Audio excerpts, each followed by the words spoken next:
Tonight's forecast is sponsored by Ashbrook Audiology, where relationships matter.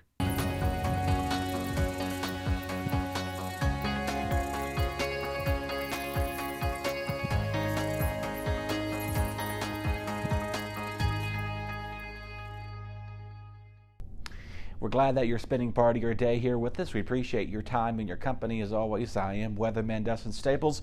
If this is your first time watching us, we thank you so much for checking us out on Comcast Cable Channel 21, and of course our friends on Chatmoss Cable, and watching us on YouTube and of course here on Facebook. We thank you for doing so. We hope you've enjoyed the week so far. We started off pretty cold, and it's going to continue to be cold for the rest of the week and going into the next week. However, though, there are some signs that we may have a warm-up in store for Thanksgiving. We'll talk more about that in just a little bit later on the cast. But meanwhile, though, it's felt more like December rather than November. So a lot of you are wondering, did we flip ahead a calendar? You think we may have already done that, right? But no, not really. It's the 16th of November. As we've been telling you all this week that we're going to see some cold air in place. The sunshine's going to continue out there tonight. And again, our sunset, this is probably getting closer to the earlier of the sunsets between now and towards the end of November. That is when we'll see our sunsets closer to 5 o'clock rather than about 5:10, 5:15 or so. So we will see clear skies coming in tonight. That'll continue later in the overnight hours, but it is going to be a frosty and frigid start to your day. So I would go ahead and get your ice scraper, snow scraper, whatever you want to call it, with you on standby, because you are going to be needing it as you make your way through the next several mornings. As you see here, our lows tonight dip in the 20s, and a coldest spot I could find on the map is, again, our friends in Meadows-Odan. Actually, there were some models forecasted to be colder, so I actually bumped you up a little bit because of that. So right there, 23, and then again, mid-20s to upper 20s from Ridgeway down to Martinsville, Henry, Franklin County. 30 degrees is the warm spot in Ferrum this time around. So, and of course, what happens with that, we'll see a lot of that sunshine that we saw today, and what ends up happening with that heat just radiates back to space, and with clear skies allows us to cool off quicker as we do so throughout the evening hours. So just keep that in mind as you make your way towards tomorrow here in the city and the county. Not as warm as it was today, as we'll be coming in at 45 for your Thursday. Lots of sunny skies are going to be at play.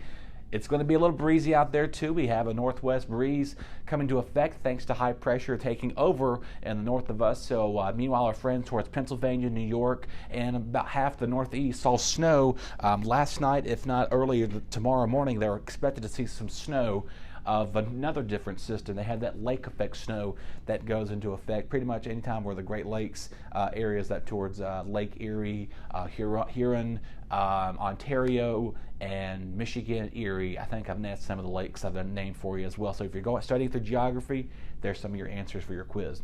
Sunshine, like I said, for a lot of us for Thursday. Cold, still low to mid 40s and some upper 30s out there for majority of our region. Here's a look at the temperature outlook. I told you, now, yes, there was a lot of discrepancy last week. I showed you this map.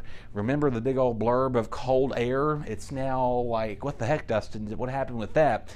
Yeah, so a lot of the computer models were, thankfully, I think they may have froze over thanks to the cold. No, that's not what really happened. But what happened is that we get these fluctuations of the jet stream, which you don't see well off the Pacific coast, is that the jet stream is actually riding a little bit further to the north, providing some much warmer weather to come in, allowing from that cold weather to stay further north towards Canada. You can kind of see there Alaska. Now, if you look at a map, let's think about this. Alaska is really not below Texas. Because of the amount of room that's on this map, they had to locate it there. And Hawaii is somewhere out there on this map too. So Alaska is not below Texas. It should be up here. But due to the amount of text they had to put on this map from the prediction center, that's where it's located. So that's where it's cold, still above average. We're in a bit of a cooler spot too. This is why we're seeing much cooler weather moving in. And what's going to happen with this ridge is going to begin to move its way further to the east and allowing us to see a little bit warmer weather for Thanksgiving. So right now it's looking a little bit wet. I'm going to show you that outlook map here now as we start to wrap things up here. So warm meanwhile for our folks to the Central Plains. in part of the Midwest. And again, the precipitation levels, all of this is a combination of snow and rain. Majority of it is rain, so most of this they expect to see some snow up towards parts of Idaho, Montana, Oregon, not towards that way. There's a bit of a dry spell expected. They just saw snow recently in the panhandle of Texas and Oklahoma, and Missouri and Arkansas not long ago, and Kentucky even saw a little bit of that snow recently as well. And of course, so we did not see any snow earlier this week, but our friends up towards the Greenbrier Valley of West Virginia, up here along the spine of Interstate 64 and 81, they saw a little bit of snow up there today too, so they're in the midst of that. But again, the Gulf of Mexico is available for moisture. All we need now is that cold air to line up for those who want a little good snow. We don't see any in the distant future at this time, so right now the rest of November is looking to wrap up pretty mild, not near normal, but we're going to feel a lot better than we are this week compared to those overnight lows in the teens possibly by this upcoming weekend. So the parade as of Saturday is looking great. It's going to be cold, highs in the 40s, so just keep that in mind. But by the time the sun sets, by the time we're out there at 5 o'clock, we're going to go live a little bit early, about 4:45, 4:50.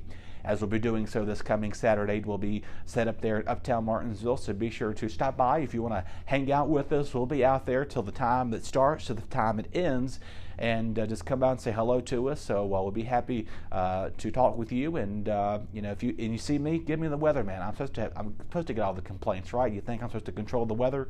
No. But anyway, in all seriousness, we thank our viewers for all your sincerity, and thank you for continuing to support us. Without you, of course, our numbers continue to go up, and again, all of our fine sponsors out there as well. So just keep all that in mind, that we're going to see a very frosty start tomorrow morning, and definitely you're going to be needing that ice scraper. Just leave it in the glove box, or better yet, stick it in your coat with you, or in your you got the pockets or something like there. Stick on the kitchen table so you don't forget it, because you know you're going to need that first thing as you head out the door the next several mornings. Stay tuned. We're going to get a quick check of sports, including our game of the week, which will be at Martinsville High School as the second round of the playoffs are underway. Your BTW21 weather forecast is sponsored by Zentmeyer Chiropractic.